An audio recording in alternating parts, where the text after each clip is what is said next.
Hello. Welcome to the Gers TV. My name's Si Leslie. Loose. And I'm Jay. The three amigos. The gang's all here. Mm. So, guys, if you're watching, if you can do us a wee favour, can you like and share? Maybe share it onto a few platforms for us. We're a wee bit short of staff tonight, so we're struggling with the housekeeping. But if you can help us out with that, it would be fantastic. Everything's looking and sounding good. And Rangers get a victory at the weekend. Well, for once, we can actually be a bit positive this week. So, what are us three moaning-faced bastards got to talk about? Well, we've got Europe Thursday nights at Ibrox under the floodlights, and then we've got the Livingston game at the weekend. It's all happening at Ibrox. We'll also have a wee chat about the protest as well. And if you've got any comments you want to add in, let us know. Quick one, I'm just going to add in. Quick one here. What does that say? Nice, all the best from sunny Glasgow. There you go. First comment came in. Thank you very much. We're also in sunny Glasgow. Right, guys, let's get underway. European game coming up Thursday night. Rangers versus Genk. Have you done any research on their forum? I know they get beat at the weekend. I have a little bit, yes. In the last 5 games, they've only won one, so their domestic record's about similar to ours. I mean, it's a bit better than ours, to be honest. I mean, they're at third bottom of the league. I think they've won 2, drew 2, and lost 4 in their first 8 games in the league. They were in the Europa League qualifiers instead of the Champions League qualifiers like us. They got through against Poznan. They beat them 5-1 away from home, then lost 2-1 at home, but still somehow got through. But yeah, apart from that, I've not really done much research. On average, they're conceding more goals than they are scoring, so that's positive. But they'll be looking at it like how we're looking at it as well. Both clubs in poor domestic form, struggling to score goals, struggling to not concede goals as well. So, yeah. I think, to be fair, the tie against Bruges, they're at the other end of the league, and I think when you look at the Atletico Madrid game now, guys, that Bruges are a quality side. However, Genk are more than beatable on Thursday night. The manager needs to go on a run of games and win.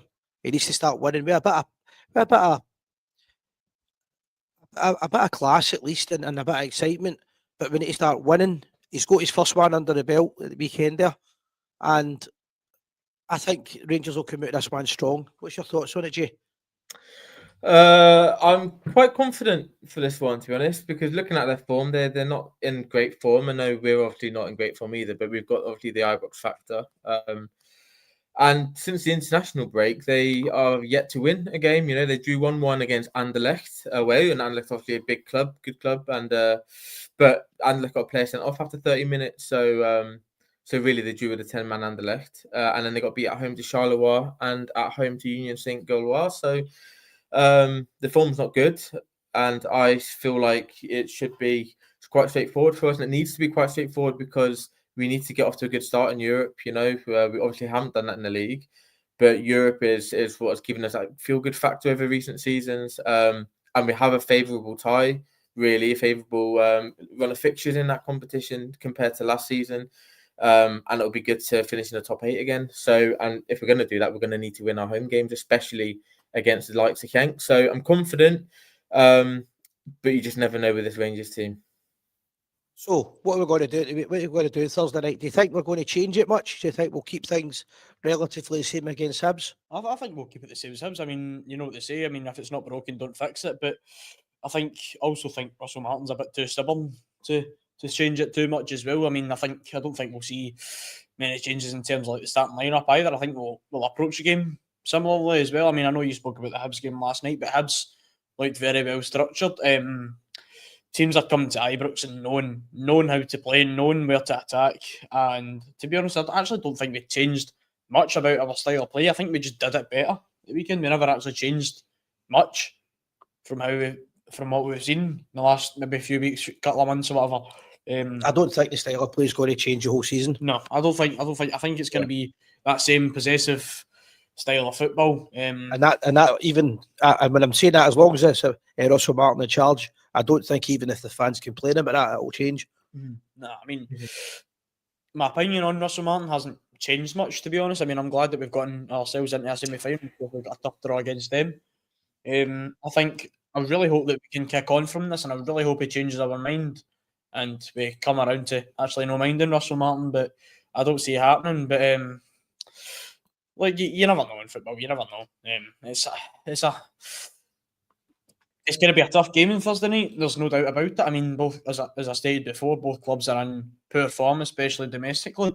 So I think it's more of an even game than what folk are thinking. Folk are seeing that Genk are not looking good domestically, but in Europe, I mean, they beat Poznan 5-1 away from home in Poland as well. That's a tough place to go. So there's no doubts that they look strong enough to cope in Europe, at least anyways. So I think the big one for this game is the same as what it's been for the last few months. Rangers have to start strong. Mm-hmm. No silly mistakes. No stupid passbacks, a la Bruges. Yeah. Nothing stupid for the first 20 minutes and try and get an early goal. If they do that, Rangers are more than capable of giving this team a right good doing. However, we're also capable of suicide and basically handing goals away for no apparent reason. So we have to be mentally focused on the game. Of course we do. Of course we do. I mean, as you were saying there, alluding to the Bruges game, I mean, 3 silly goals we conceded, 3 silly mistakes, especially the first one. So we can't afford that. We cannot afford that. We stay in the game. I think the players mentally have not been at it this season. The attitude from majority of the players, anyways, is not been good enough. We've seen a bit better there at the weekend on Saturday against Hibs. As I said before, I really hope that we can kick on, and hopefully that's the start of finding a bit of form. But that said, sorry, Jay, I'll come back to you in a second. I did mention this last night, and I'm going to repeat it. I do think that with Cornelius in the team, that should steady the defence a wee bit more than it was over the last few weeks. And the more games that he plays with Suter, hopefully the two of them playing together will be a solid partnership. Tavernier's got to play in a European tie like that. I wouldn't be surprised. Yep, sorry. I was going to say, I wouldn't be surprised if he does change the centre-back partnership tomorrow, though, or Thursday even, and brings in Gers instead of John Suter, and plays him as right centre-back as well, because he has got that experience in Europe, obviously playing with Belgrade in the Champions League group stages. So it wouldn't surprise me. We all know that Suter has his injury problems, and you can't play him 2 games a week every week. So it wouldn't surprise me if he does make a change in that position. And I think he'll make a few changes, to be honest, on Thursday. I fully understand what you're saying there about not playing the same players every week. However, I think he needs to keep consistency just now. And I think if he's going to do that, he'll do it in the league at the weekend. He can't afford to lose on Thursday night. If he wins on Thursday night, he's got a small momentum behind him. I'm not becoming a Russell Martin fanboy, but if he gets 2 wins, then he's got something that he's not had for the last month. And it would be crazy not to play his best players. But this is where we're going to see now if we can get some consistency going, because we have a little bit of feel-good factor back, right? Because we've got a win, and we've not had a win in what seems like quite a long time. So we have that, and he's got that bit of rest now in terms of, like he can say that he's actually got his first win in the belt, and the team have got their first win together, really. So now it's about kicking on.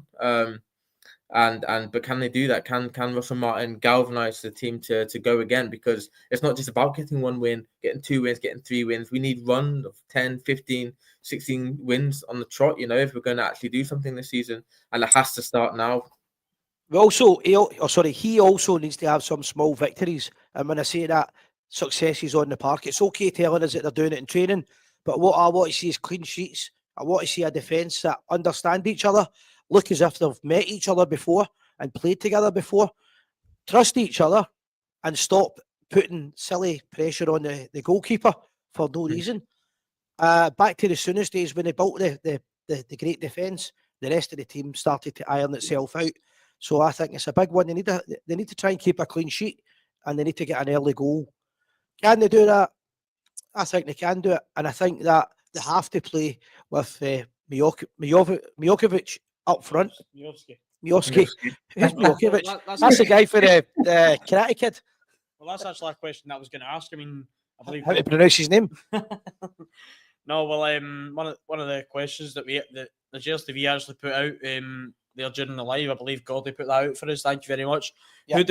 Well, of course, you said you'd start Miovski up front, but Jay, what do you think? Who should we start up front? Do you reckon we should start Miovski? I mean, we clearly looked probably the better option, or do we go with £8 million man? I mean, we've spent. I'm actually not going to pick one because I would actually like to see a 2 up front. I don't think we are going to see that. But, I agree with you there, but I don't think they will. No, I don't think we will. I mean, like you'd struggle to drop Miovski. I mean, he just scored his first goal for Rangers, albeit not the most glorious of goals, but a goal's a goal, as they say. But the thing is, we've went out and we've splashed £8 to £10 million on this boy from Everton. I mean, we've not really seen much from him. I mean, we've seen little glimpses. We've seen glimpses at the Hearts game, and there, of course, just at the weekend against Hibs. But apart from that, we've not really seen anything from him. So well, let's put it another way, right? If he doesn't start him in the next 2 to 3 games, that would tell me that the manager never wanted him or never chose him, and it was a farewell signing alone. Yeah. And if that's the case, then there's a weakness in the management again. Yes. Yeah, and I think that is the case. You know, Thelwell has a point to prove with this player, I agree with you. and I mean, he's an Everton fan, and Thelwell, and he clearly feels guilty about wasting their money on him, so he's trying to pay them back a little bit for this deal. It's just ridiculous. The boy might prove us all wrong, but he just doesn't. He doesn't show many signs of it. It's the price tag. How can you just cannot justify them taking this risk for this sort of money? You know, when we haven't got millions and millions to go and waste. We're not an English Premiership club. You know, we need to be smart with the money, and this is the opposite of that. So, but I hope he does prove me wrong. And I said many times on this podcast that I do not agree with it. But I also don't think he will start on Thursday because it's a massive risk for Martin to play him in such a game when Miovski has just scored his first goal at the weekend. You want your striker to get a consistent run of playing and scoring goals and getting that confidence. You need at least one striker to have that confidence. If you're going to bench your striker that scored at the weekend for a striker that hasn't yet scored to try and boost his confidence, well, you could end up with 2 strikers that are out of form. At least try and build up one of our strikers' confidence and then drip feed the other one into the squad as and when is appropriate. You know, I mean the classic example, and I don't think this will happen. But if it does, if Rangers could get a couple of goals early on Thursday night, then give the lad a chance then. But this isn't just a pressure game. There was 4,000 fans standing outside Ibrox baying for the manager's head. Mm-hmm. He's under real pressure, so it would be foolish, in my opinion, to be taking a risk like that. It's a risk; it could work, but fitness and that should get out the window just now, and they have to get a second win on the trot. Yeah, I mean, as you were talking about there, I don't think he is a manager signing. I think he is a Thelwell signing. I don't actually think there's much doubt about it.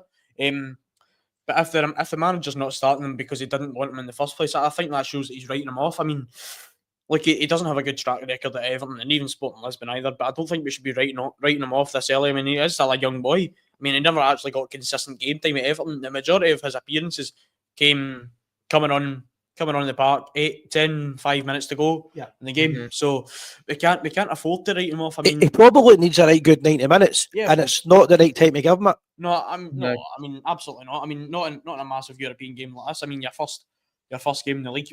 I was about to say group phase, the league phase. Massive game. You've got to get yourselves off to a winning start, especially against a team like Bruges. No offence, but I mean, the £8 million price tag won't come away for this lad, right? No. Now you just have to look at Dessers. Whatever anybody thinks of him, his career with Rangers was a success. Yes, it was. He scored the goals. He scored important goals, and he gave his all. He was always available, and he left in a good fate. I mean, how many goals did Dessers score for us over the couple of seasons? Like, what, like 52 goals or something? Something like that. If Shimiki does that over the next 2 seasons, people will be saying he's worth the money. Well, especially if we go on to qualify for the Champions League phase straight away. If we qualify for the Champions League phase, he would be worth the money if he's scoring the goals to get us there. You know, of course, he can get it back quite quickly, but he needs to be able to do it. The point I'm making on that is that all those goals he scored and all those performances he gave us, and yet people still mocked him. So this lad's got an £8 million price tag, £8 million stroke 10 on his head. There's more pressure on him than any Rangers player that I can remember. Mm-hmm. And that is not easy at a time when there's thousands protesting. Mhm. So if he can come up trump, yeah. But I think you have to start off with a bit of experience up front, and it won't be Danilo. Danilo is finished with Rangers, I think. Yeah, And yeah. it's just a case of giving the lad a chance when you get a few goals cushion in a game, and give him as much time as possible. I could be wrong with that. If people are watching think I'm wrong, that's fine, but I wouldn't be taking a gamble. I'm gonna get onto this comment. I know I'm swaying a wee bit away from the subject, but a wee comment here from Stuart Burns. Hi, Si. Do you both, well, the three of us, do you think that football has changed for the worse in the past 15 years with the one up front and tiki-taka football? Not like the days of entertainment with Laudrup and Gaza or even David Cooper and Durant. I mean, I can't really comment on that because I've only really been watching football for the past 15 years. I mean, I'm only 18, so I think you two Wiseman can more comment on that. So. It's almost a completely different game. As some people know, I'm really friendly with Terry Hullock, who was 67 yesterday. I sent him a happy birthday. I'm sure everybody watching does. Terry doesn't watch football anymore for the simple reason it's became almost non-contact. There's far too much technology involved. There's less human, even human error. People like the after-match chat when the referee gets it right or wrong. And there's too much emphasis on, now, people will probably not agree with this, but in my opinion, this garbage about XG and stats, how many free kicks and corners people had. Entertainment's what football's all about, and ultimately it's putting the ball in the back of the net. Yes, of course. You've mentioned a few names there, Laudrup, Gaza, Davy Cooper and Ian Durant. Every one of them knew how to entertain the fans. Everyone knew what it meant to play for the jersey, and everyone knew how to score. Yeah, of course. I think... Oh, sorry, on you go. Sorry, I was going to say, I think football's become too much about playing in a certain way, tactics, and you lose that that individual bit of skill that you used to see back in the day, where people took responsibility. Everyone's too scared to be out of position or to try something new because they have to play it in a certain way, and the whole pass and control, like, bore off. Like, I want to see players running forward and attacking, and then, and attack versus attack, constantly up and down. I don't want to see this keep the ball for 10 minutes and try and break them down rubbish. Like, it's just boring. Also, let me give you an example. There's a lot of technology used now for players, how much they cover the park, and how much they're running and how much effort they're putting in. When Rangers signed Ray Wilkins hardly moved. Ray Wilkins was a world-class player at the end of his career who knew that football was all about making the ball do the work. And a lot of players, it took them a while. Trevor Francis done it at Ibrox as well. They learned it in Italy. You don't have to do all this covering every grade, every part of the park. All they have to do is the basics and entertain. The guys that were mentioned a minute ago, that era of football, I don't think will come back because Jay's right. It's all about stats now, and it's all about people having to do a specific role. I don't like it personally, but it won't change. Yeah, I mean, we've got a wee comment here from John from YouTube. If Rangers beat Genk and go on to have a decent run of results in Europe and beat Celtic in November, is Russell Martin off the hook? I don't think he's entirely off the hook. I mean, I put a wee comment in last night in the Gers TV live show last night. I actually don't know if he's covered it because I never actually got a chance to finish watching it. But a question that I was actually going to save till later, but I will ask it now.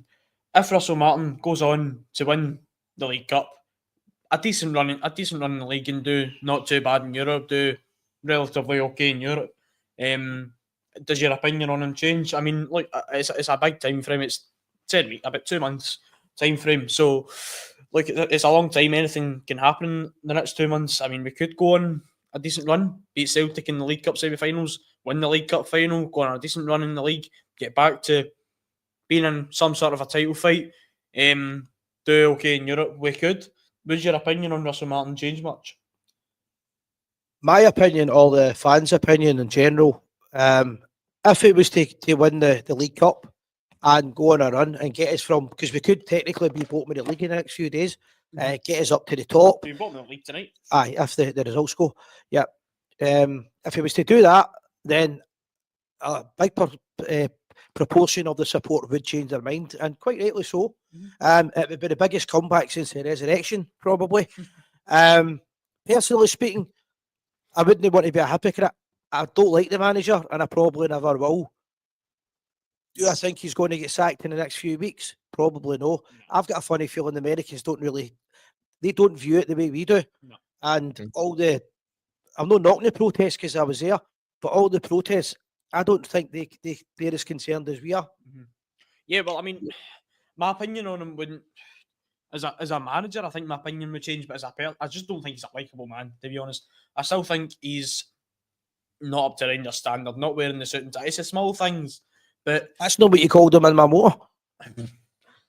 I'm not saying a word. I'm not saying a word. But no, like it's small things for me that are actually big. I mean, it's the whole not wearing a shirt and tie because it's too sweaty. I mean, it's 2 hours a year. Wear it, and the whole turning up to your first press conference as Rangers manager wearing trainers. I think it just shows that you don't actually care that much.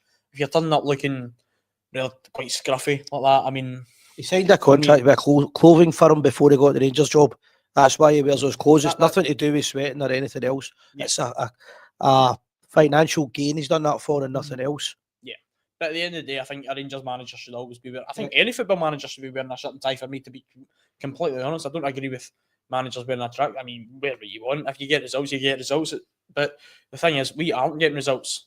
I mean, we got a result there at the weekend, but can we kick on from it? I hope so. But I don't think we can see us in much of a title fight again this season. Anyways. What I will say, sorry, Jay, I'll let you come in a sec, mate. What I will say, I have changed my mind on the Loch Lomond episode, and I'll tell you why. Nothing to do with the Hibs result, although it did help. I didn't realise when I'd read it, it was their day off. And the fact that aye. So I don't mind coming on here, and I've got it wrong plenty of times since 2010 doing this, and you're only human. Yes. That was a day off, and if they were all happy to go, which apparently they were, and if that helped bond Raskin back into the team, and they were happy to jump into freezing cold water, then I don't really have a big issue with it. No. If it was training, I probably would have, but I've changed my mind a wee bit on that. Sometimes you can get carried away with the headlines or the sensationalism with Rangers, with football, sorry, but with Rangers, let's be honest here, guys, we get carried away every time the name Rangers is mentioned. Your blood pressure goes through the roof with passion or anger. Yeah, no, I mean, yeah, I anger. To be honest, I actually didn't know that it was a day off until you said. I mean, if it was a day off, which I'm assuming, well, it was a rest day. Right, a rest day. Then yeah, of course, I don't have a problem with that. I mean, the team's spending time with each other. I mean, I think the days I've gone with the players gone out for a pint, gone out for a few together. I think those days are sort of gone now. So yeah, I mean, why not? Why not? If they're enjoying themselves, I think if they're getting to know each other a bit better, the team's bonding a bit, don't see much of a problem with it. But back to what you're saying, AJ, you're saying, but what's your opinion actually? Do you think it's do you think he can come back from it? I mean, I'm not as strong as you say on the like sort of never liking him sort of thing. But for me, if he wins the trophies, if he gets us back into the title race, for me, you know, I don't care who the manager is, as long as we're winning football matches. And I'll, you know, I have come on here and said I think it's, you know, it's game over for him, and I really wanted him out the door because I didn't see anything in him in terms of like performance of the team. We weren't getting the results. And just his overall sort of demeanor, it just felt a bit, I don't know, like he looked like he was fed up, or he looked like he wanted to get the sack because he just looked exhausted, you know, crumbling under the pressure.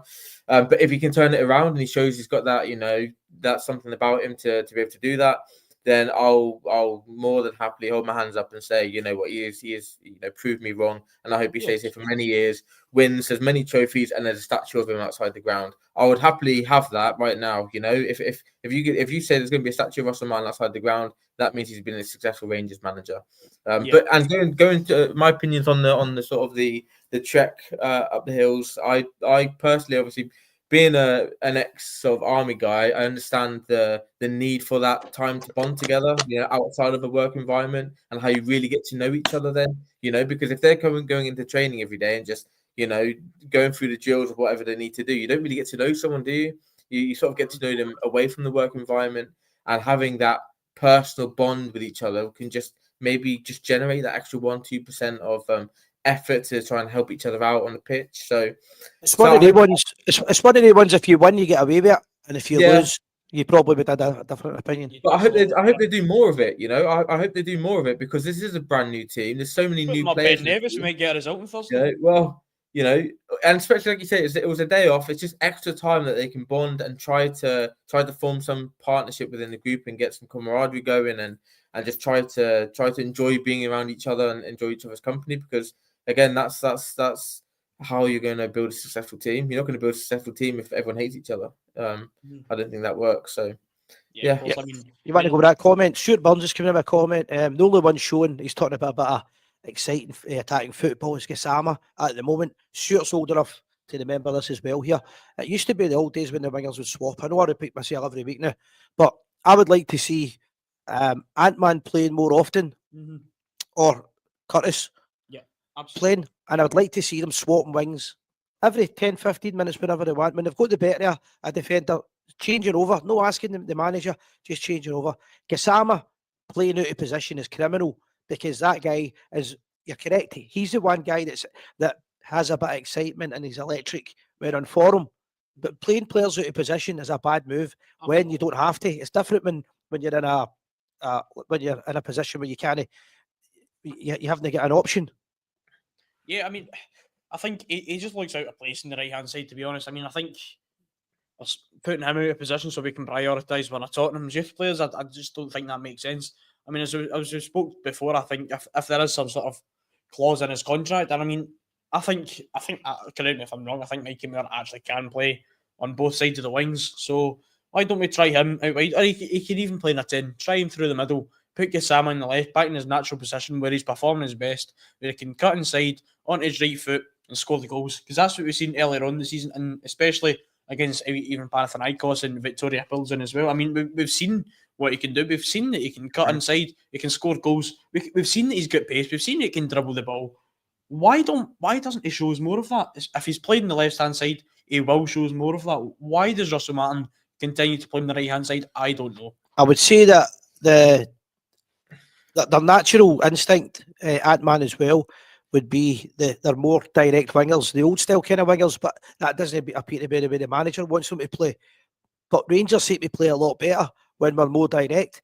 We want a better word.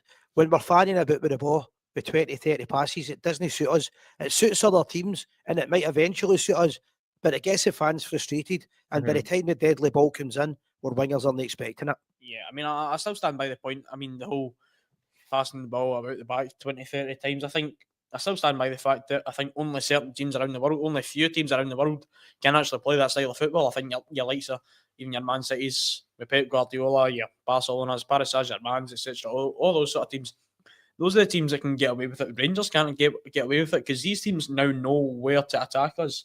Be it your big, your not bigger, but your better teams around the world like your Man Cities, Barcelona's, etc. These teams have the quality to pounce on, say opposition coming to press them and all that. We don't. We've got John Souttar at the back. I mean, don't get me wrong, I'm a massive fan of John Souttar's, but he's looked so out of place, especially when he's been playing the left hand side. Now, don't get me wrong, I think the Rangers defending, especially John Souttar, look more comfortable with the addition of Derek Cornelius. I think he looks really solid. I quite like the look of him, but in defence of Souttar, he's had a few donkeys playing beside him in the last 5 years. Absolutely. I mean, the big one that comes to my mind is Robin Proper. Yeah, I mean, I don't think Giga started off the season quite well, quite solid. We now know that he's got a mistake in him. I mean, we've seen that for the first time in the Bruges game, really.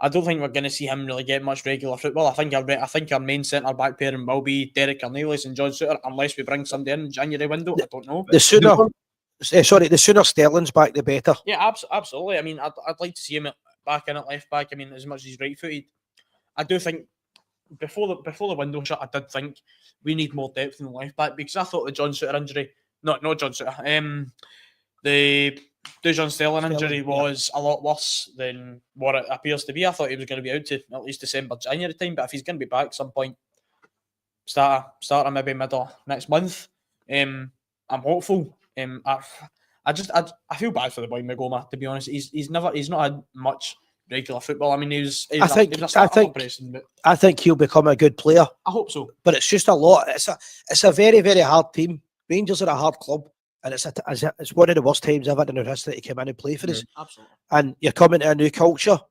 When I say new language, I mean Glaswegian more than anything else. It's hard for people to adapt to the standards as well, and it's hard for them to understand that draws are not good enough. and we want 150% every game. Yeah.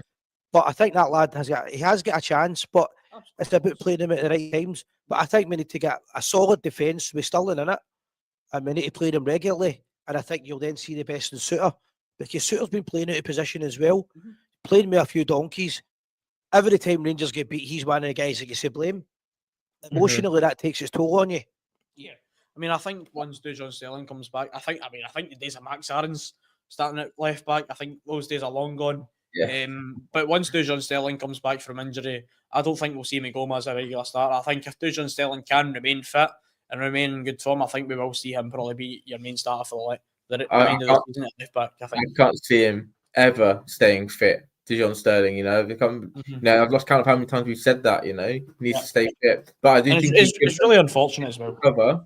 But I think we in January we have to go for another left back. I wouldn't feel comfortable with Sterling and Magoma as our only left backs for the rest of the season, because again, it's not Sterling's main position. So you're playing a player sort of out of his position onto the left back spot. Is that going to work? I'm not sure. Magoma again is a young lad, but I do like the impact that he's had so far. I feel like he's definitely a talented footballer, but it's just his age and the amount of games he's going to have to play. I feel like it's going to take its toll eventually. But hopefully, like I say, when Sterling comes back, he can start playing a few games there and take the burden off him a little bit. But one player that we haven't mentioned, and we've been talking about the defence, is that absolute colossus of a man, Fernandes. I mean, we spent $3.5 million on him, and no one's even talking about him anymore, let alone him getting some time on the pitch.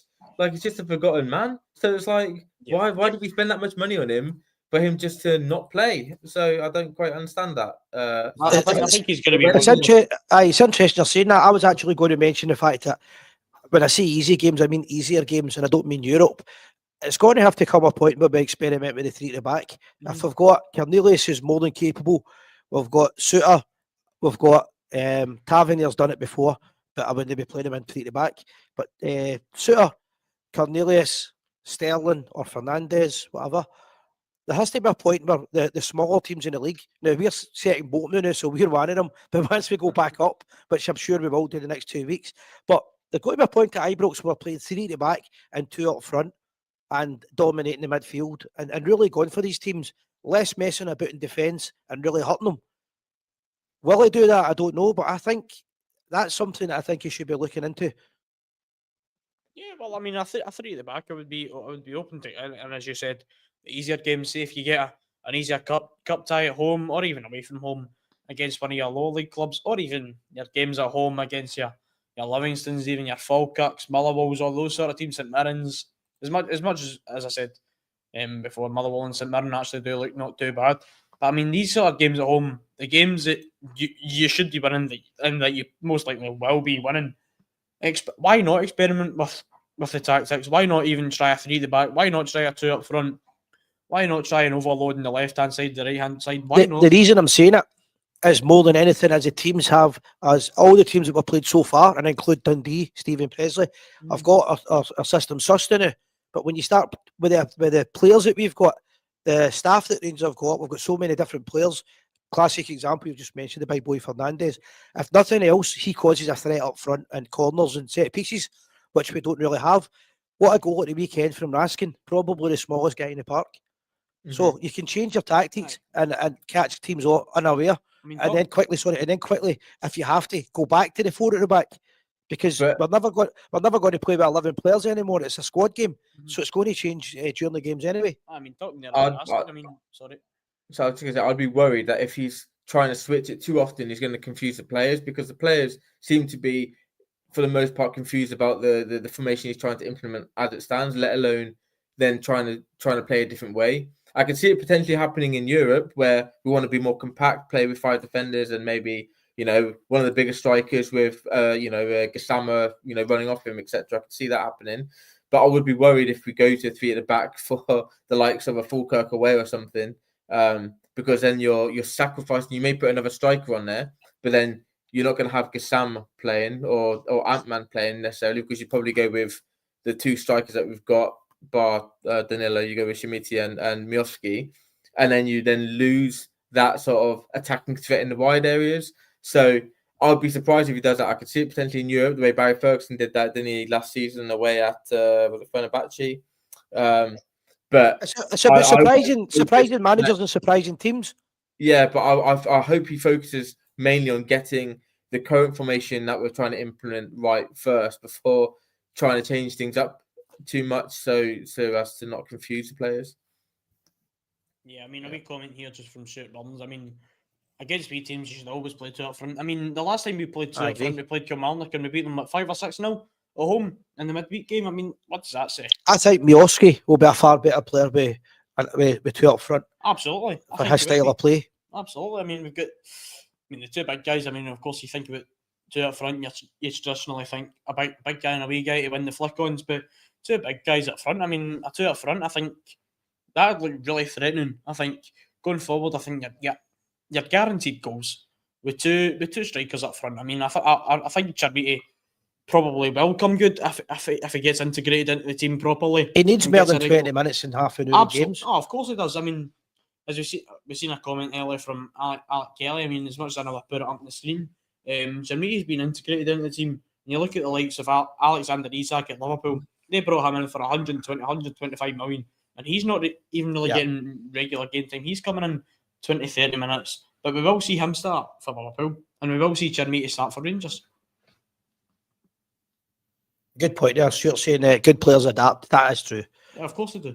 However, some of the players that we've got this is a completely new experience for them. I'm not defending them, but I watched them and I can see the fear. And until the last 15 minutes at Ibrox at the weekend, they look terrified, some of these young boys. The quicker they learn, the Rangers way the better.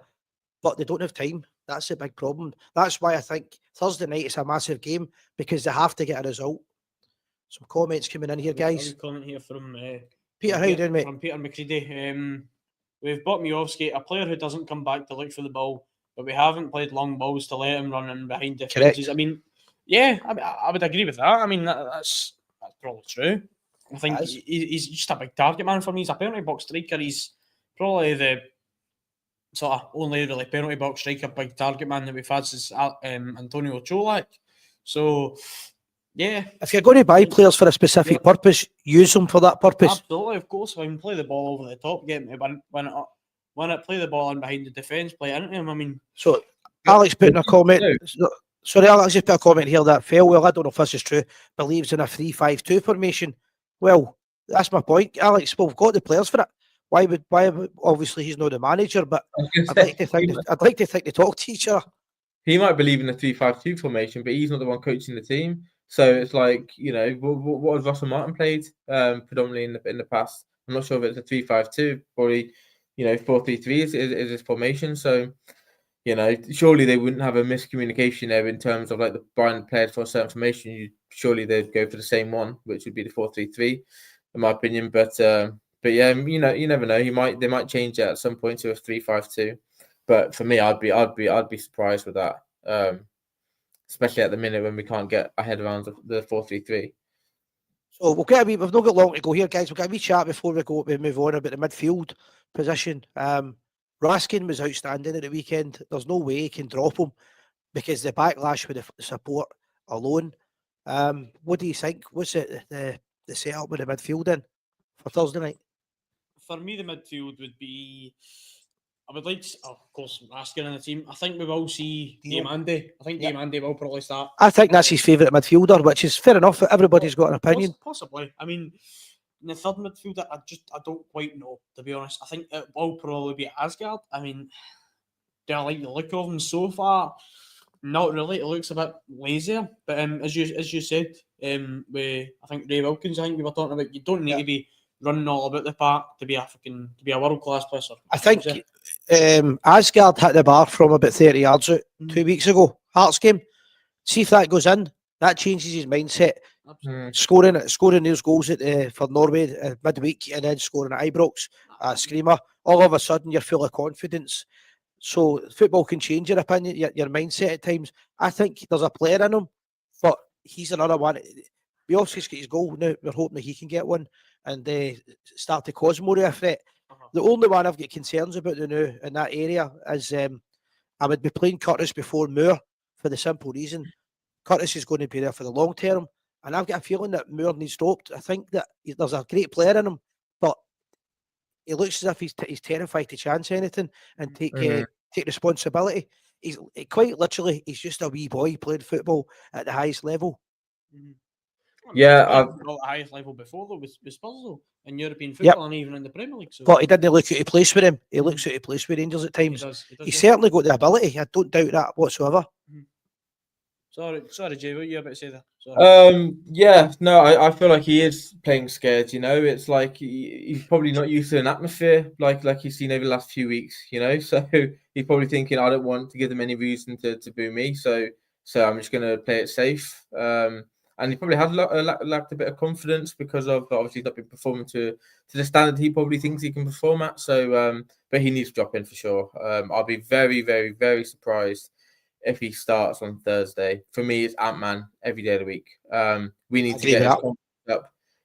He's our player. We bought him, and he was a top assister in the Eredivisie last season for a reason. We need to get these players on the pitch, and we need to now start to form and understand what our best 11 is. We need to form these partnerships.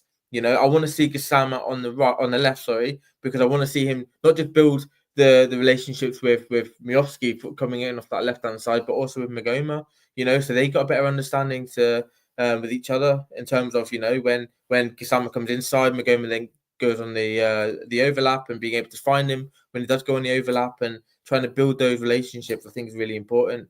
And I feel like you say, Mikey Moore he's not our player. He adds no value to us after this season. So let's play Ant-Man and let's start to build relationship with Ant-Man and Tav on the right-hand side. And then just I agree with what you're saying there, right? The only thing that I would worry about that is if you're playing Ant-Man and Gassama, you have to let them play their natural style. It should be high press, getting the ball and going straight to the byline. You've seen that when Ant-Man first came to the club, straight to the byline and first time cross, no messing about, old style Willie Henderson type winger. I know I wasn't old enough to see him. We need to play quicker. Every time we get the ball, we seem to pass them backwards and then start again. We need to be looking directly. As soon as we get the ball should be out to the wingers because they need space to operate in, both of them. And that's where you see them at their best. If you look at the game against Victoria Pilsen, when Ant-Man was electric, unbelievable performance. His first performance for us, he had the space to play in because we were finding him. I think it was Raskin with the ball through to Ant-Man for his cross to Gassama. There was space to play, and that's when they're at their best. So we need to try and find that more often domestically because given as soon as the opposition, Dundee or whoever it is, lose the ball, they're going to be putting everyone behind the ball, pretty much parking outside the penalty box. And we need to make sure we can stop them.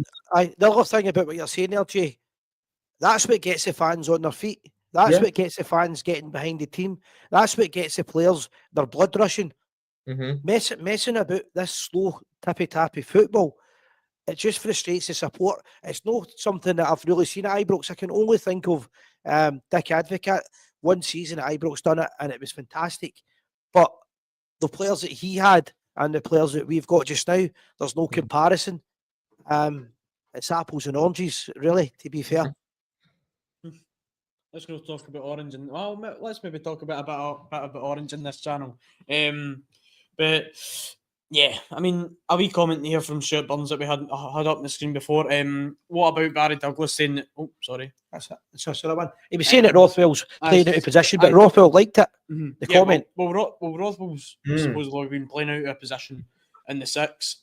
When Barry Douglas came out on open goal, I believe an ex-teammate of Joe Rothwell was probably at Leeds. I know Barry Douglas used to play for Leeds. Saying that his best position is the more sort of attacking midfielder, maybe even the number 8, sort of receiving the ball. And as we've seen in the Hearts game, voice went there for a wee bit. As we've seen that in the Hearts game at the weekend, not the weekend there, but the weekend before he went off injured. When he got the ball, he looked really quick with the ball, looked really comfortable going forward with the ball.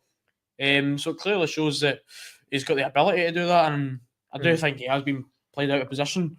And my worry with what I've read when I seen that article, I seen the story, is the first thing I thought about was how many of our players are playing out of position. But Oh, apart from the exactly what I goalkeeper, thought. everybody. I mean, you're looking at the whole drama with Raskin. He's probably thinking, this guy doesn't even want to play in the six, and I want to play here. You know, and this is where I've been playing my best football, and now we've got this guy who doesn't even want to play there, and is not even playing it to the levels required. You know, you can tell he looks uncomfortable. He's slow when we lose the ball in transition. He's not there. His legs are gone. You know, I feel like his best position will be in the 8, making those sort of darting runs into the box, late runs into the box, having shots at goal. Trying to create things in and around the box, probably his best position, and let Raskin do the sort of mopping up, which I like him doing. I feel like he's a lot more tenacious, you know, in the tackle. Not just that. That's what these players like. That's their positions that they're comfortable in.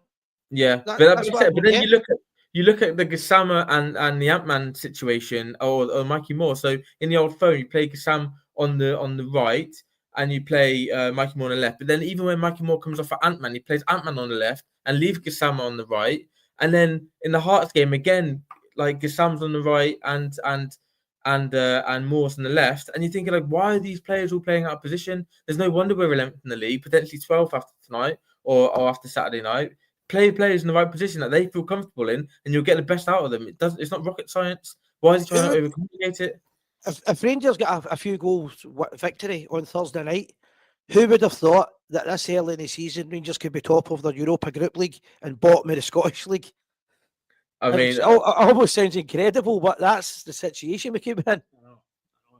It's crazy to think. I mean, as we said earlier on, if results do go against us tonight with 3-0, Aberdeen win it wins 3-0, I think. Aberdeen win 3-0, and then in alphabetical order, Aberdeen are above us and Rangers are bottom of the league. So it's crazy to think. I mean, we had a comment earlier on from Alex Kelly saying that the only reason we are down at the bottom is because of cheating and corruption with the SFA, which I wouldn't necessarily disagree with. I would agree with that. Sometimes on the channel, with people like some of the guys don't want to come out and say it. I'm happy to come out and say it because it's happened far too often. Yes. And too many top officials, not just in Scotland and England, have came out and says this is wrong and it's wrong. Every time it's wrong, it's favoured Celtic every big game, but nobody at Rangers speaks out. This is the problem. Real Madrid are going to FIFA and they're saying you need to look at the Spanish referees because and they're giving them evidence of decisions that have gone against them over the last 2 seasons. We've got so many decisions. If you were to look at every single game that we played or they played and decisions have gone against us or for them over the last few seasons, and you compile that together, you know, into one big video and send that to people. Like, are you kidding? I'll tell you how bad it is. Decisions gone to one team and not. It's so bad that a Celtic podcast, I seen a clip get sent to me. I remember the game now, it's 20 odd year ago, 30 year ago, where they interviewed Roy Aitken, and he clearly cheated in that game to win the Scottish Cup, 1988. But he actually admits on the video that he cheated, and he laughs about the fact that the referee knew he cheated, but he just done it because he was allowed to do it. This is still continuing, and the reason it continues is Rangers Football Club, under Patrick Stewart just now, are cowards. They're absolute cowards. They're weak, you know, and I've not heard anything since the mistakes and stuff at the weekend, the other weekend, about what we're doing to actually, you know, force pressure on these referees, because they can't get away with it time and time and time again. There's no accountability. Oh, we made a mistake, human error, blah blah blah blah blah. I mean, who's paying the price for it? Because that was, if you think about it, that's the difference between being 9 points behind them and being 4 points behind them. The decisions that went against us that one weekend. Right, they shouldn't have won that game against Killy. And you know, if that first goal doesn't go in, the Shanklin goal, you look what happened against Hibs when the actual handball was called correctly. We went on to win the game 2-0. That could have been the exact same storyline against Hearts. But ask yourself this: the Shanklin handball, where he handles the ball, runs up the park, scores, looks into the air, the camera, straight on him, and he says, "It's hit my hand." Twice he says it, and after the game he says it hit my hand. In a press conference. If that had happened against Celtic, that referee in the VAR team would never referee a Scottish game again. They have complete control. And that's a fact. They do. Yeah, I mean, over the officials in this country. We would still be seeing that incident every week. For the last 2 weeks, we'd be seeing that every day of the week. How could the Scottish referees miss that? But Rangers are weak. It's our own fault. When guys like Patrick Stewart sit back and accept it, it'll keep happening. Yeah, I mean, it's all well and good saying human error this, human error that, but human error is one mistake, not 3 in the one game that goes against us. Well, I that's why know. VAR was introduced. Mhm. I don't understand how. I mean, the goal that was disallowed for us. I mean, come on, like that is ridiculous decision. You know, to not at least send the referee to the monitor to be like, right, you know, come on, let's have a look at this. It looks a bit soft. What are your opinion when you can see it back? To not even do that and just say, oh yeah, okay, we'll waive this off. Like it's ridiculous. It's so soft. It should have easily been a goal, and then their penalty again at the end. I mean, I thought straight away, like I was like, oh, that looks like a bit of a dive, and there was literally just no contact there. I mean, come on, you know, dive for a penalty and it doesn't get overturned, and you're thinking, what's going on? Like, why are all these decisions going against us? And then what made my blood boil was, you know, I didn't watch their game against Killy until it went 1-1, and then I thought, okay, it was like the 91st minute, I'll chuck it on. And then I saw the incident when it hit the hand, and then they stopped it. And obviously, it was, you know, I think it was John Beaton was looking, just waiting to get some, I don't know, some guidance from VAR. So there's no chance they're getting a penalty for this. Surely, like there's literally in the rule book it said if it's deflected off your own player onto your hand, if your hand's in that position, nothing should happen. But then they send him to the monitor, and it's like, how on earth have they come up with that decision? Because clearly they don't know the rules that they're supposed to be abiding by. And just making things up as they go along, depending on what narrative they wanna meet, you know, and what they want to happen in Scottish football. And clearly, they only want one team to win the league, and it's that like year after year after year. You look at the Scottish League Cup final last year. How did they miss that clear and obvious error? You know, if they can't operate VAR, you know, efficiently, or you know. And more to the point, why do they keep making the same mistakes, and why does it keep happening to this benefit the same club? I mean, here's an example. Here's an example. Rangers having no balls at all to challenge these decisions, and a lot of people mock the wee man, but see Martindale at Livingston, still with Livingston, isn't he? Mhm. Aye, Yeah. Martindale at Livingston. He comes out and calls it out. Doesn't he care? Yeah. Doesn't he hide? Calls I it know. out. And do you know what? A lot of the times he's right when he's calling it out, and it doesn't matter what team it is. He'll call it out if he doesn't think it's right. Who have you go to Ibrox that will do that? I know, but Nobody. he's calling it out, right? A lot of people will be thinking it. A lot of people in Scottish football must be thinking, what is going on here? Like, how can so many decisions go in favour of one half of the old firm? It's just absolutely incredible. Like, you will not, you probably won't see this in another country. The blatant bias, right? But again, like you say, we will not call us out, and that's why we need strong leadership at that club. We need to be able to call these things out, right? When there's clear corruption going on, you know. And that happened on Rangers TV last season, and clearly they didn't like us calling it out for what it is, you know, and find the club for it. But you know, it's all right for other clubs. I think Hibs TV did it the other year, didn't they? They made a comment about Morelos and never got fined for it. But obviously, every time we open our mouth, it's like bang, fine for Rangers. So it's pathetic, you know, and we need to do something about it. To be a winner, you need leaders on the park and you need leaders off the park. Patrick Stewart's supposed to be our leader. That's all I'm going to say about that. Yeah, I mean, He doesn't look like a leader. I don't feel like he talks like a leader. It doesn't behave like a leader. No. Yeah, I mean, we've got a wee comment here coming in from Alex Kelly, sort of Changing you're fine. Changing the subject. Saying, Sai, have you spoke about the fickle fans only interested in collecting their MyGers points on Saturday than supporting the team? See, this is something I'm really, really against. These are people who are not going to support the club in their bad times, but they're getting those MyGers points so they can get tickets to, say we get to another European semi-final, another European final. That's why they're getting these MyGers points. They'll support the club in the good times when it's easy to support them, but not in the times like this when we could be bottom of the league this time in the next couple of hours. I mean, what I'll say on it is, first of all, at no point do I remember there ever being a boycott. It was a protest outside the stadium, but supporters are entitled to do what they want. I know a lot of people and a lot of pals that didn't go to the game, and that's their choice. I went to the game, but that doesn't it's not a big thing whether you went or no. I just think you should continue to go just now unless it is an organised protest. But filming it, it's just silly. I know the guys acknowledge they shouldn't have done that, but to film something like that, I don't see the sense in it. It's ridiculous personally, I think, but that's another channel. I don't know if it's something that might really be good down the road. People are free to make their own minds up, but they're also free to get it wrong. Yeah. I mean, people are free to make their own decisions, etc. But I feel like we do need to, especially at this time we need to start to come together as a fan base and support the team, especially on Thursday.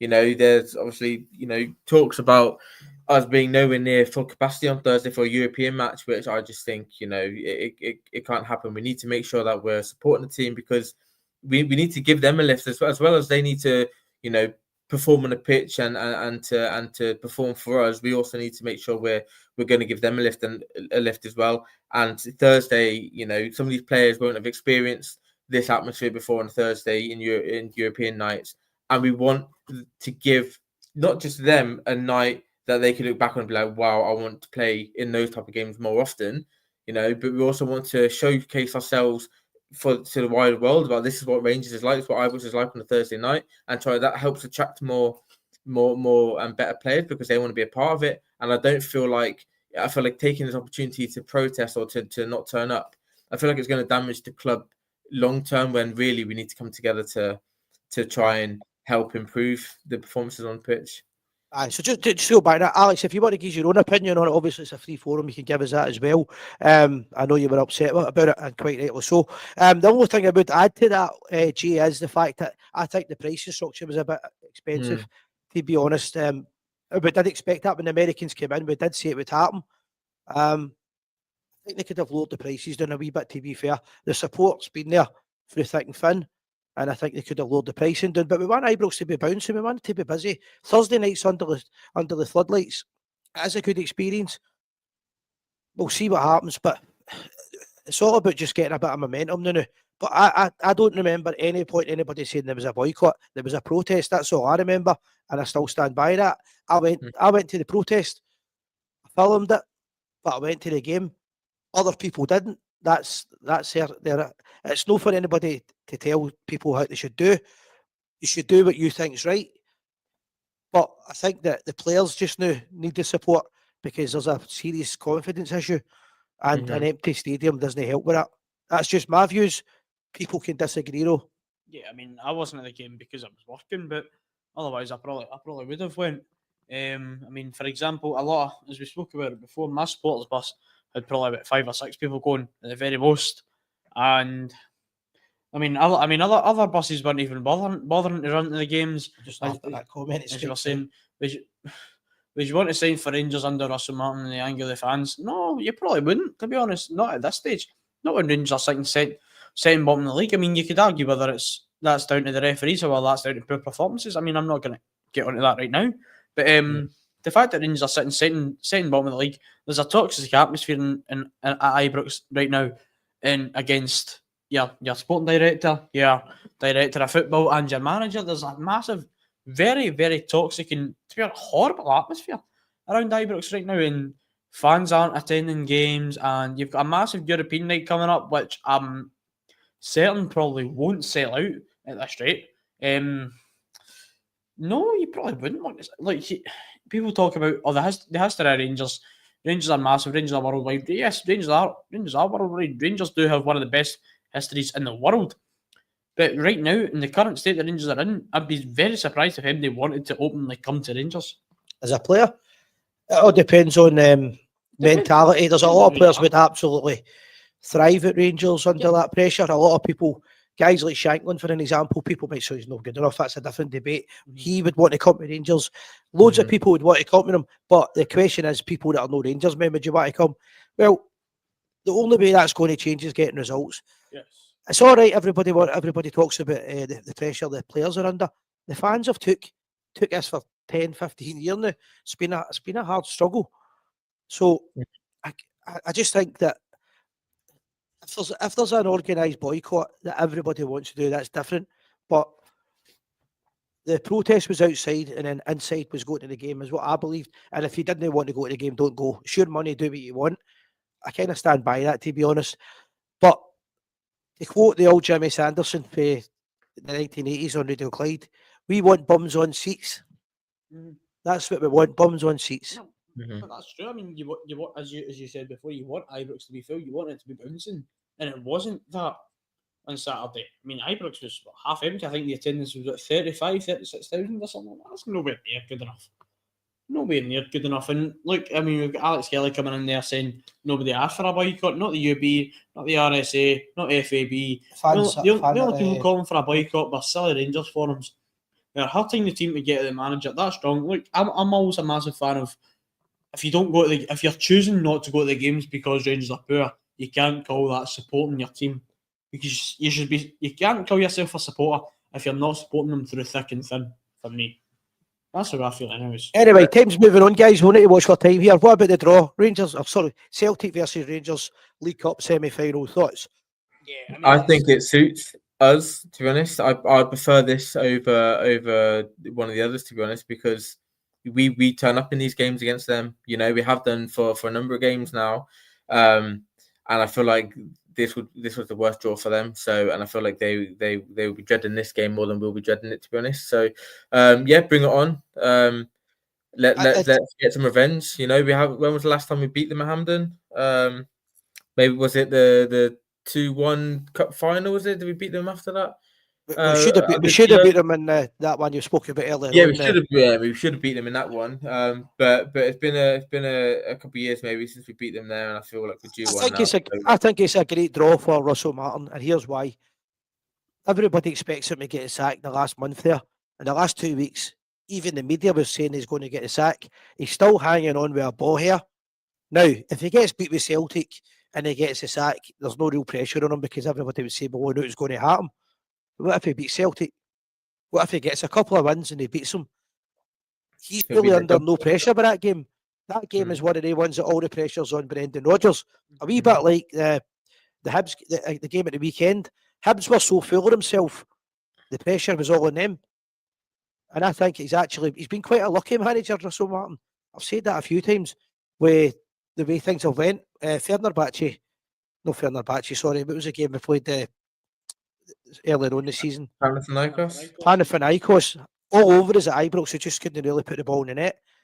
He's been quite lucky, but sometimes you need a bit of luck. If he was to go on and win that game, it won't matter how they won it. I know he's been talking about certain players, certain styles of play. Nobody would give a damn if it was the most shittiest game in the world and Rangers knock Celtic out. Sorry, confusing a Greek and a Turkish team. That might get a few people quite angry out there. So if you're Greek or Turkish watching, don't take any offence to that. Aye, well, these things happen, don't they? Okay. Yeah, look, I mean, favourable draw. I mean, I would rather play them in a semi-final than in a final, to be completely honest.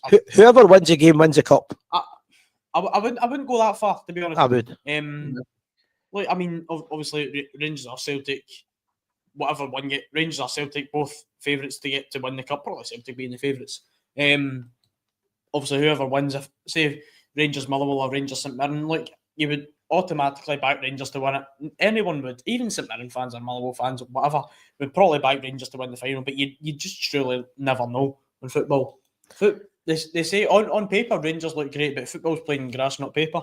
The only thing that leaves a bad taste in the mouth is the fact that we're talking about bums on seats. The Old Firm game, biggest game in the world, and there's going to be 1,000 empty seats, 500 each end. We don't have enough time tonight to talk about the reasons behind it, but surely there's some kind of compromise there where even they fill it with kids or people. I'll watch how I say it, but maybe people that can't afford to go to foot. Something. I would rather there was people at the game and both 500 seats than no. They're hurting their own product here, you know, by allowing there to be empty seats. You know, things, you know, you're affecting the atmosphere and stuff by not having it being full capacity. And this is the showcase game, right, in Scottish football. Let's not, you know, make any mistakes about it. This is literally the game that everyone tunes in for, right? So you want it to be this big spectacle, you know, and by having empty seats in a semi-final at Hampden, it's just pathetic. Like it's just nonsense. But the ban for both sides, the 500 fans each side, is not from Rangers or Celtic. That's from the SFA, so it's up to them. Yeah. What's done with those tickets? It's not up to Rangers or not up to Celtic. I don't agree with it, but I understand why they've done it. I don't agree, but I understand. However, it's a major game at a time when we're trying to promote the game. We're trying to get worldwide sponsorship, worldwide audience, and sponsorship. We're trying to make it more attractive, and 1,000 empty seats. It's just the exact opposite. It's just a nonsense, you know. We should be filling the stadium for this game and showing the world just what an amazing spectacle it is, and trying to get Also, more people to sponsor the league and get more money into the league to help not just also, but the other clubs. how will it look? Now, I don't have a problem with this will happen, but how will it look if one or both teams have a tifo display and yet the 500s are meant to be banned? It's going to look stupid for the officials. It's a lose-lose situation. And ultimately, people that follow Rangers, I don't really care about Celtic side yet. People that follow Rangers won't be able to get a match ticket, and the seat will remain empty. That is not good for the product. Mm-mm. Yeah, I mean, do I agree with the ban? Not particularly. I'm not gonna get into the whole pyrotechnics talk now, because we're a bit past that now. The time that we're at now in the stream, but I do and I don't agree with the ban, to be honest. I don't agree with fully banning 500 Rangers fans. I don't think 500 were responsible for that pyrotechnic display that was at Hampden. I don't think 500 people were responsible for that. I think the numbers of that would be a lot less. I think 500 is very harsh, and it's very harsh. It's just to completely keep 500 seats empty. And I It's mean, to make a statement, but of it's course it just is. all it's doing is it's hurting Of course it is, hurting the game. Yeah, of course it's Do not you- doing anything else but that. Do you think it will have an impact though, in terms of, there's not going to be any more pyrotechnics at the game on for the semi-final? I don't think it will necessarily impact the players or what happens in the park. I don't. No, it means what Yeah, impact? it's Will the like- fans still turn up and do it? I don't think it'll have any impact at all. I think most of the people that will be affected would be the people that are involved in it, Yeah. and also I would imagine the sponsors will be angry, because if I was the manager of the sponsorship, and you find out that the main part of your product has now been diluted in front of national TV, then why would you want to pay the same fee again next year or when the contract runs out? Yeah. So I don't see how it benefits anyone. I don't agree with it. We want fans at the football, but I But don't where think it will change the spectacle in terms of there'll still be tifos and things like that. Yeah, but where did the SFA go then? If there's pyrotechnics at the semi-final, they've already banned 500. What are they going to do? Say, okay, now there's 10,000 supporters that can't go. Like, do you know what I mean? Like, are they going to keep increasing the number every time it happens? It's like now they've started this banning supporters from attending. It's My answer to that would be exactly what the SFA's answer will be. I have no idea. I don't think they've got a clue. yeah, just making it up as they go along. Clearly, I think so. nonsense, absolute nonsense. Anyway, guys, almost the end of the night. Is there anything you want to add? No, not necessarily. No, not really. No, Or the best shot? Okay. just Thank you very much. buzzing to see Rangers play again on Thursday. I'm glad that Happy the being behind the international break and stuff is not here for another couple of weeks at least, because I'm dreading it already. So looking forward to more football. We've had a good few days. The channel got over 1 million views in 2 weeks. Great interaction, great coverage. It's been good. The football's been a wee bit better. And just before I finish, it's always good when we get people supporting us. There's been great numbers tonight, but our sponsors are just going to quickly mention them. Just some housekeeping with that. The Black Bull in Cambuslang Main Street. Good Rangers pub. Go and buy a couple of beers. Use them or lose them. And the iWorks Studio, Block C, Unit 12, Glenwood Business Centre, G45 9UH. I bought glasses from them the other day there, and I'm getting specs next week. 2 new pairs of specs. You let me sell, Jay, Specky. We need these products. So thanks to anybody that's been involved in helping us in the past and our sponsors tonight. Good night, folks. We are the people. Talking about specs, I can't see the screen now. Good night.